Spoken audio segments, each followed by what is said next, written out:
Hello and welcome once again to the video. This one, continuing my look at old Formula One Grand Prix race programs that I have.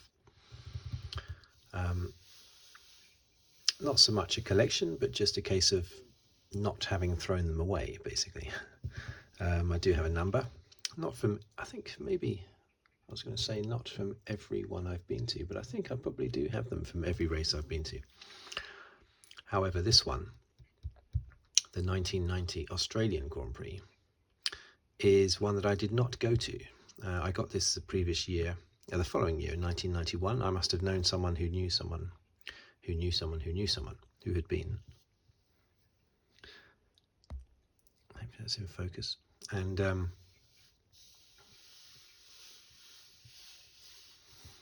that must be how I got it, basically. Whoever this person was knew that I was into Formula One, so they got it for me.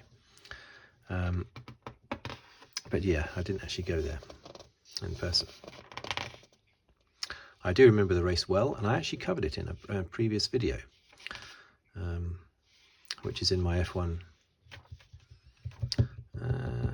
races playlist, I believe. Yeah, 1990 Australian Grand Prix. It's a race that I looked at a lot of times. What have we got here?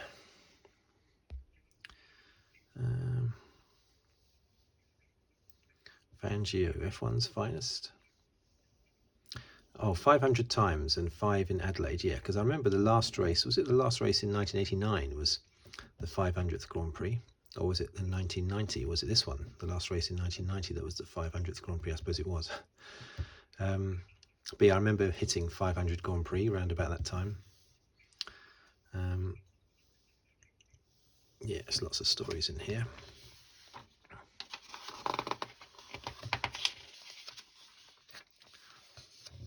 Was it in Senna?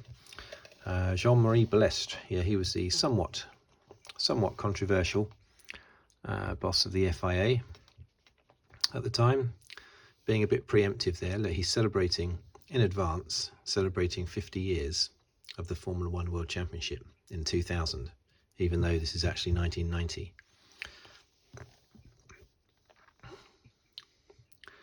Yeah, motorsport will celebrate its centenary at the birth of the new millennium. Formula One has existed since 1950.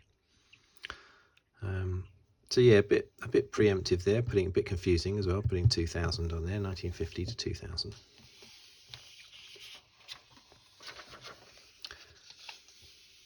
John Bannon, Premier of South Australia. Ian Cox, Chairman of the Australian Grand Prix Board. I don't tend to read what they have to say about things. Here's a timetable.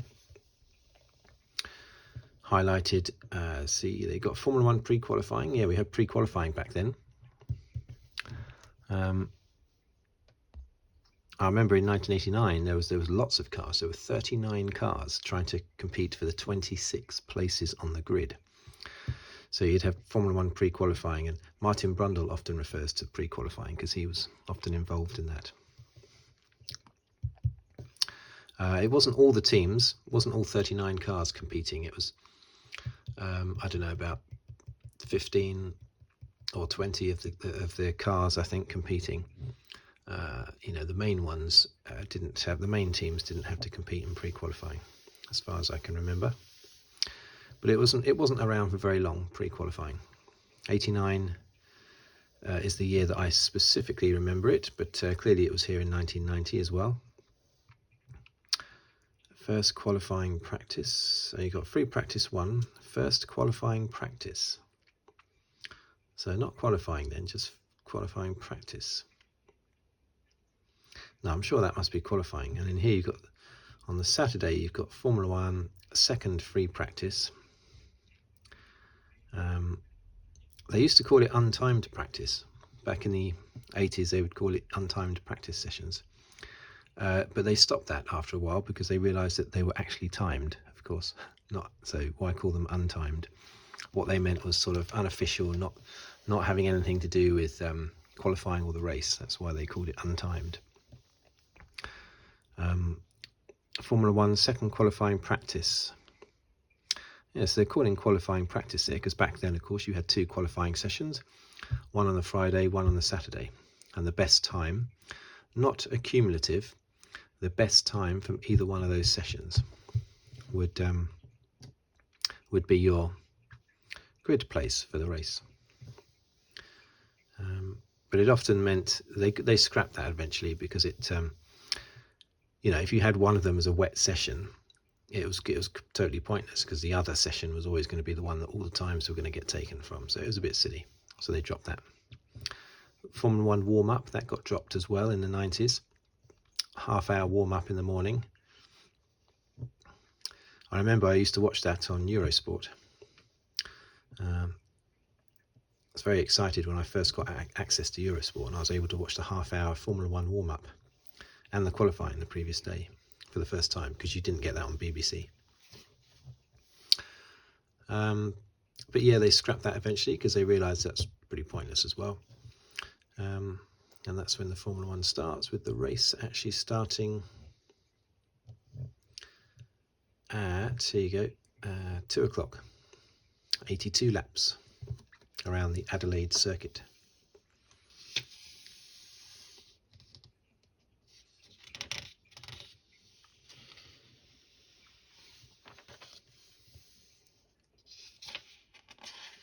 Stories, Stars and Winners, F1 1990. From Paris, where the story of this year's championship truly began, to Phoenix, and from Monaco via Silverstone to Spa, one name has stood out from the rest, Ayrton Senna. Love him or loathe him, the 30-year-old Brazilian cannot be ignored. Other drivers, notably Alain Prost, Jean Alesi, Nigel Mansell, Riccardo Patrese, Ivan Capelli and Gerhard Berger, have captured the imagination, but Senna has remained there right through a tumultuous title race. Yeah, Jean Alesi, he really shone, didn't he? I mean, he debuted the 1989 French Grand Prix, came 4th in that race, fantastic. And then 1990, he was right up there with Senna, battling for the win in the first race in Phoenix, ended up coming 2nd. Led Senna for a while, Senna got past, and then he overtook Senna again in his Tyrrell. It's amazing, this rookie. And then also he was 2nd in Monaco as well. It was incredible what he did in that Tyrrell. But sometimes drivers can just feel super comfortable in a team. There are, other teams that Alesi raced for after that, he'd never seemed to be quite so comfortable.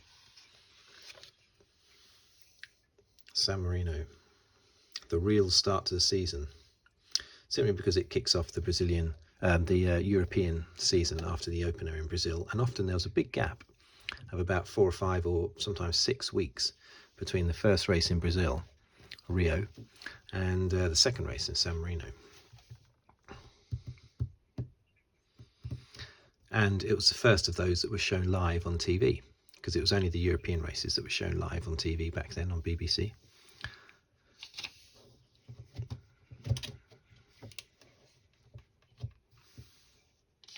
That's a really nice picture. Alain Prost. It's Riccardo Patrese. Did he win that race? I don't think he won that race, did he? 1990. Why are they showing him? Oh, so and right, a restart for Patrese as a Grand Prix winner. So Patrese, had I completely forgotten that? Maybe I had.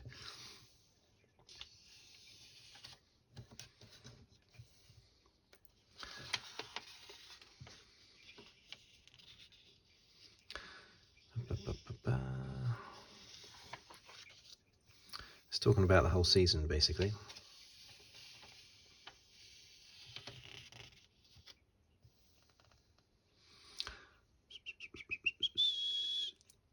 Suddenly, the cannon who had lost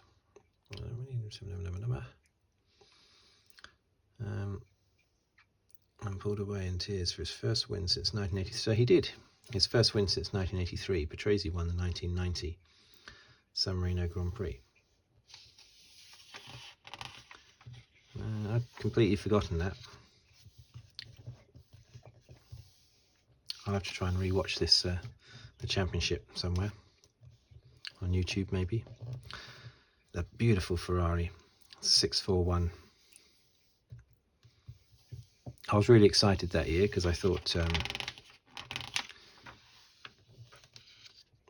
Mansell was going to really challenge Prost. I thought Prost was going to struggle because Prost had been quite lackluster in 1989. He had won the championship, but he'd only won the championship because Senna had had lots of retirement after retirement, loads of mechanical issues, and that allowed Prost. Prost had driven much better in 1988. Was really level pegging with Senna that year with how he drove, but he lost the championship, ironically, despite scoring the most number of points. But the best 11 results rule was still in operation in 1989.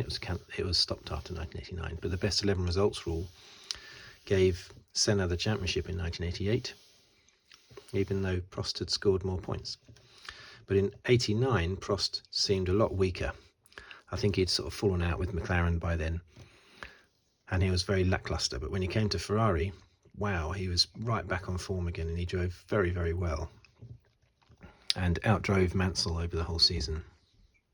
There were times when Mansell outdrove Prost, like at Silverstone, which I think is there. However, Mansell kept on having problems with his car and eventually retired, with Prost winning the race. But over the whole season, Prost, I would say, outdrove Mansell. I was very surprised by that. It's a beautiful car though. 6'4". I have a picture of that on my wall. It just has a number 2 on it, not a number 1, because it's Mansell. Nannini, a stirring second place in Germany as Benetton's challenge gained momentum. Yeah, he was very good that year.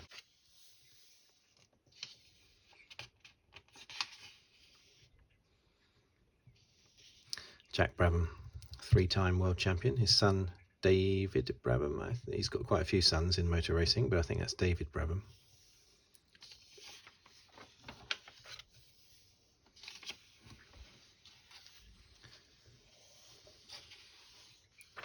Brabham were drifting at this stage. Really, they hadn't been good since the mid-80s, and they just gradually fell away until they disappeared in the mid-90s.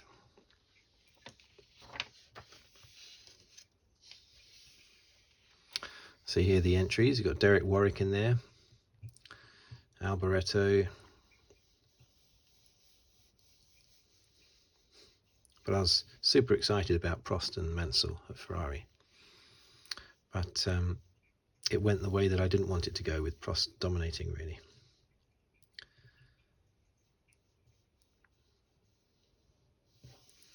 Yeah, Andrea de Cesaris, Nelson Piquet, and the Benetton.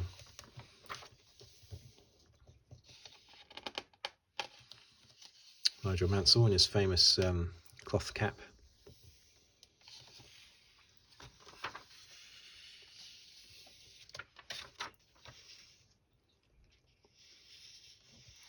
That really is a beautiful Ferrari. And Tyrrell, Williams, which was okay, but it wasn't anything like it had been in previous years. Well, 88 onwards, basically.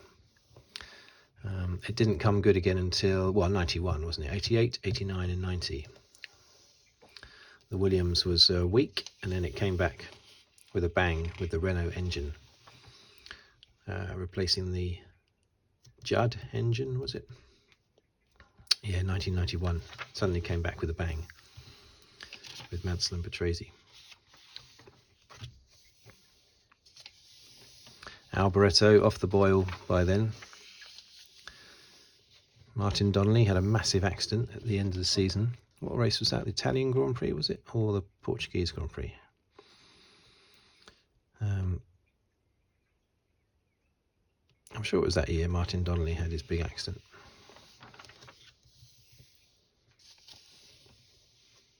I remember, show you how people are optimistic.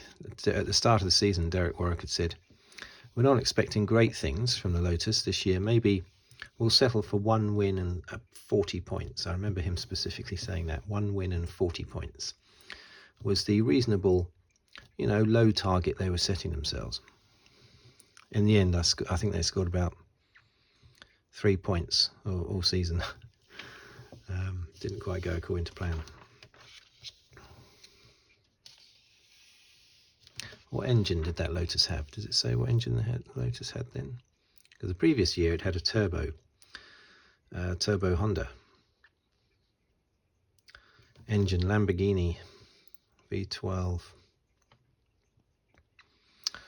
Well, it was invisible the whole season basically.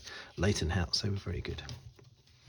With Maurizio Gugelmin and Ivan Capelli, just like the previous year when they were 89, they were extremely good as well. Although I think they were called March in the old March team in 89. Yannick Dalmas, Alessandro Nannini, Nelson Piquet, Andrea de Cesaris, Emmanuel Pirro, Pierluigi Martini. Seemed to race for Minardi for about 100 years. Always at the back with a big smile on his face. Philippe Alliot and Nicola Larini. McLaren. Beautiful colours, aren't they? Red and white. Ayrton Senna and Gerhard Berger. They got on very well, but it was very, Gerhard Berger was very much the number 2. Whether or not that bothered him, I don't know, but it could be argued that the reason why Senna got on so well with Berger was because he knew that he had him well and truly beaten. So I don't think that's a compliment. When Hamilton says his best teammate he ever had was Bottas, that's a bit of a kick in the guts for Bottas, that is, because it just means that it's a teammate that you knew you could beat easily.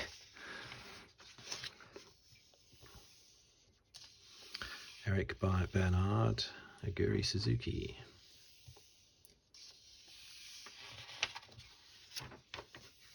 Moreno, Claudia Lange. I don't even recognise that name. I do recognise the face, but I don't recognise the name at all. Oh, here you go. USA Grand Prix, the first race of the season, did not pre-qualify. So he didn't actually take part in any races at all.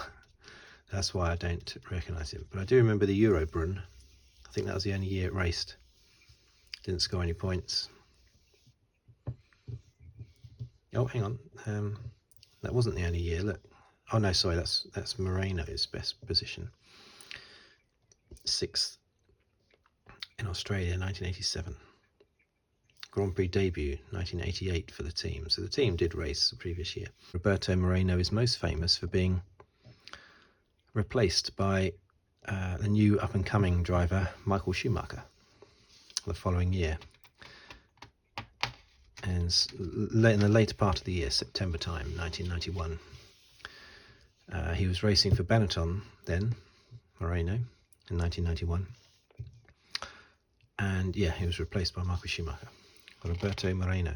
I'm pretty sure it's Roberto Moreno. Correct me if I'm wrong, but I'm pretty sure it was.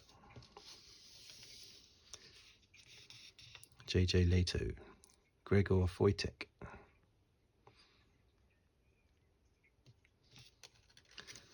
the Onyx team, Monteverdi,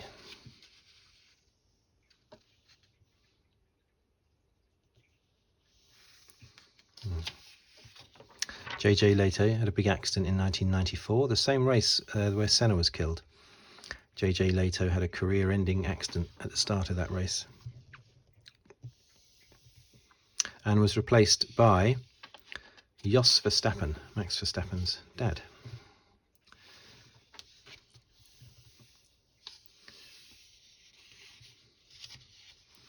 So this is just looking at the history.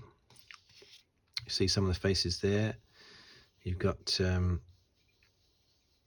well, that's, for starters, that's George VI there, King George VI. And you've got Graham Hill. That looks suspiciously like Graham Hill there. Does it? Does that look like Graham Hill? No, it isn't Graham Hill, is it? Can I recognise any of these drivers? This is actually 1950. I can't recognise any of them. Where's Fangio? Don't know.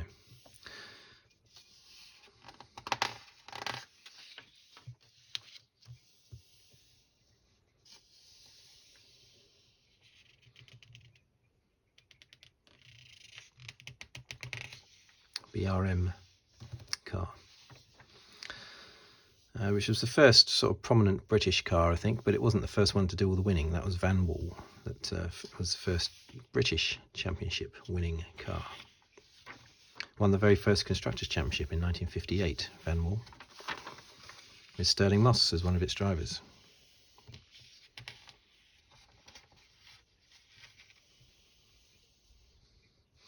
In view of the predominant role British cars and drivers currently play in Grand Prix racing, it is appropriate that the first ever World Championship event on May the 13th, 1950 was held at Silverstone, and that the King and Queen were present.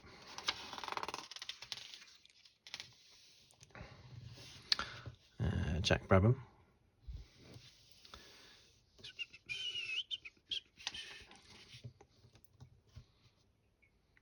There's Graham Hill. And there's Colin Chapman, the creator of ground effect, basically, on his Lotus. The great Lotus man. Fangio, hounded by Moss's Van Wall. And Fangio's last Grand Prix, France, 1958. Oh, sorry, that's this one here. Up here is the Cooper Climaxes of McLaren and Brabham. So that's Bruce McLaren, founder of the McLaren team. And Jack Brabham, founder of the Brabham team. And this is Fangio being hounded by Moss.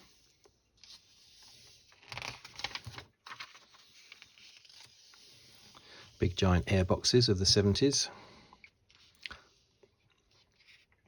Jabouille. Jean-Pierre Jabouille, 1979. First turbo win in the modern era. That's 1975, when he won his first title with Ferrari. So Williams from the early 80s, what is that, 1980, Jones and Williams beat the Ligier in their backyard. This was right at the beginning of Williams being a championship winning team. That was their first championship, 1980, Drivers' Championship. Did they win the Constructors' Championship in 1980? I'm not sure. Probably. McLaren. Senna and the McLaren.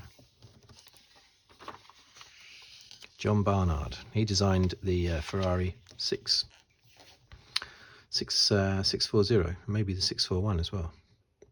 The beautiful Ferraris.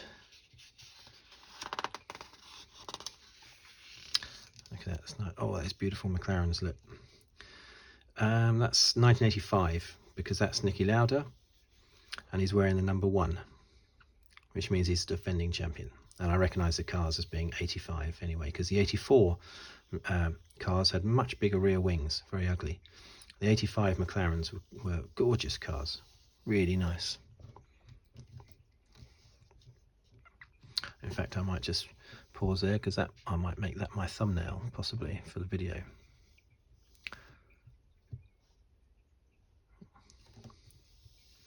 Beautiful. Cool, look at that blowout. So, there's not much talk of the actual Australian Grand Prix here, is there?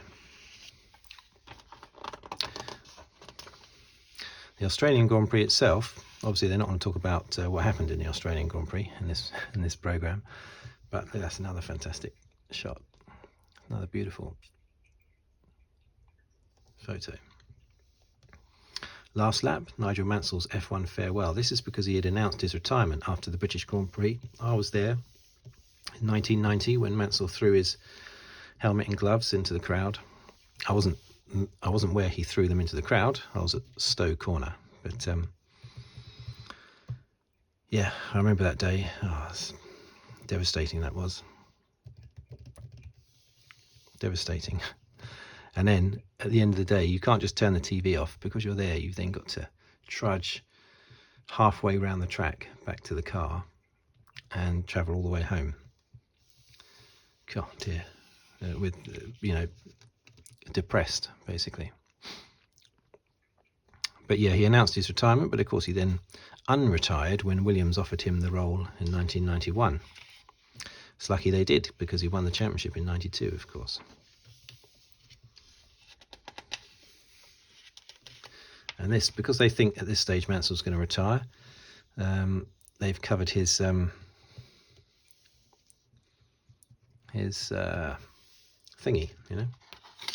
his career. The Formula One world will miss Nigel. He's always been very aggressive, very fast, and very popular with the sponsors and spectators. You have to respect somebody's decision to retire from something he obviously loves to do. It's the hardest decision one ever has to make. Not the words of a Grand Prix insider, but a tribute from one top sportsman to another.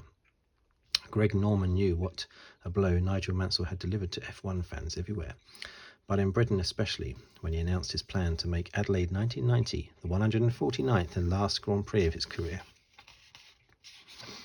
Little did they know, when writing this magazine, that he would actually become world champion at last. Oh, his big accident, Japan 1987. Whilst he was trying to close down Piquet in the championship, he had so much bad luck that year. I mean, the accident wasn't bad luck, he just made a mistake. But earlier in the year, he'd had so much bad luck. Hopes dashed 1986 Adelaide when his tyre blew out. That was massive bad luck, but over the whole year, I wouldn't say he had any more bad luck than any other driver in 1986. But in that particular race, his bad luck was horrific, of course.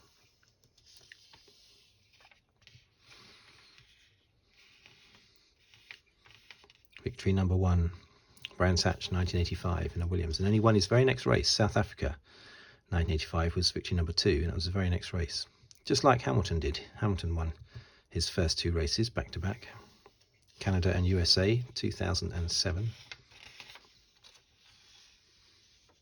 I remember that big smash with Senna in Belgium 1987. They had a little bit of a punch up afterwards. Drivers did back then. Oh, look at that. Dearie me. I just love the 1990 Ferrari. And the 91 Ferrari as well. Which was the 642, I think, was it? And the 85 McLaren. They're my favourite cars.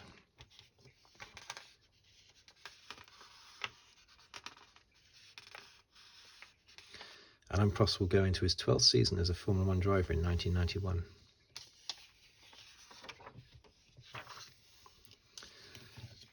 Okay. 1990 F1 engines. Oh, this is specifically looking at the Adelaide history. Year 1. Won by Keke Rosberg, I believe. I seem to remember Keke Rosberg winning the Australian Grand Prix. Does it say that? Does it confirm that for me?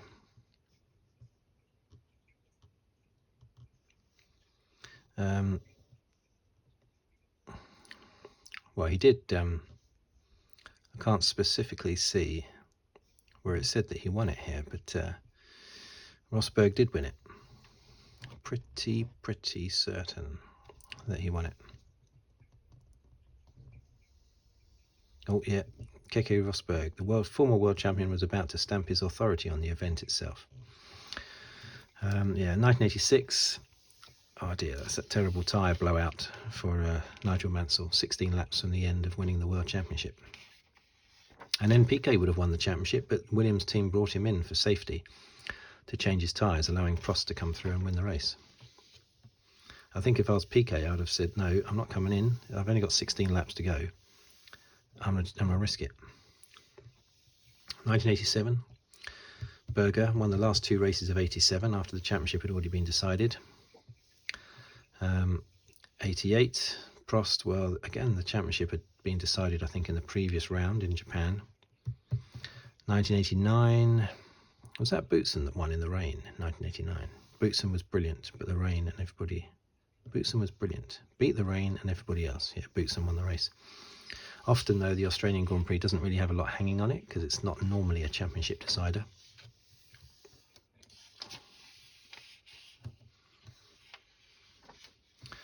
Look, as of 1990, at this time, Alain Prost held the record for the most number of Grand Prix victories, 43. Already Verstappen is closing in on that, isn't he? He's on about 36 or something, I think. Great shot of Alain Prost again there with, I think, Boutsen in the background in the Williams. Graham Hill again, Damon Hill's father. Facts and figures from the world of Grand Prix racing. The actual 1990 Australian Grand Prix itself had a great finish to it. Nigel Mansell closing down. He had to have a pit stop or something, hadn't he? Dodgy tyres, or I can't forget what it was now for Mansell. He would no doubt have won the race, but he had to come in for a pit stop for some reason. And then when he came back out, he closed and closed on Piquet, who was leading the race then, the McLarens having bowed out. Piquet in his Benetton was leading, and Mansell was catching and catching and catching and catching. And Piquet crossed the line in the end about 1 second ahead of Mansell. But as I say, I have covered that in a previous Grand Prix.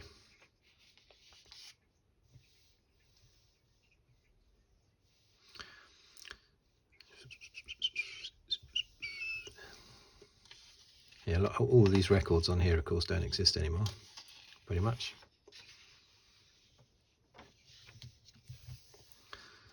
Fangio. Maybe he is the finest driver, Fangio, who knows? This is where you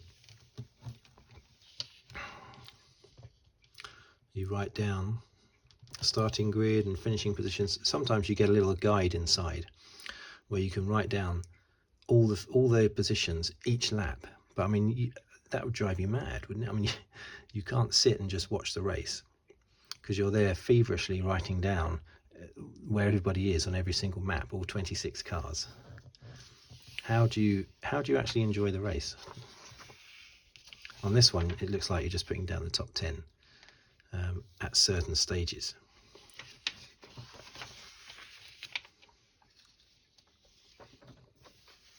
This is covering smaller formula, the lower formula. See if any names jump out at me. Tin top racing, not really anything I know anything about, I have to say. Very popular in Australia, of course. Tin top racing.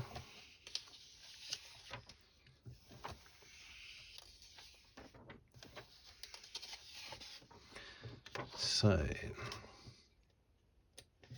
share. I think that's pretty much it. There's the circuit. Again, I haven't been there, so that means nothing to me really. I only recognise parts of the circuit as well. I don't recognise the shape because it's been a long time. 1995 was the last Adelaide Grand Prix. It then moved to Melbourne. So yeah, I don't even recognise the layout, but I do recognise these right angle things one after another. I remember that, but that's the only thing I remember about it. Okay, so 500th World Championship Grand Prix commemorated this year. Yeah. Okay, so it's just a few little adverts and stuff at the back. So there you are, the Australian Grand Prix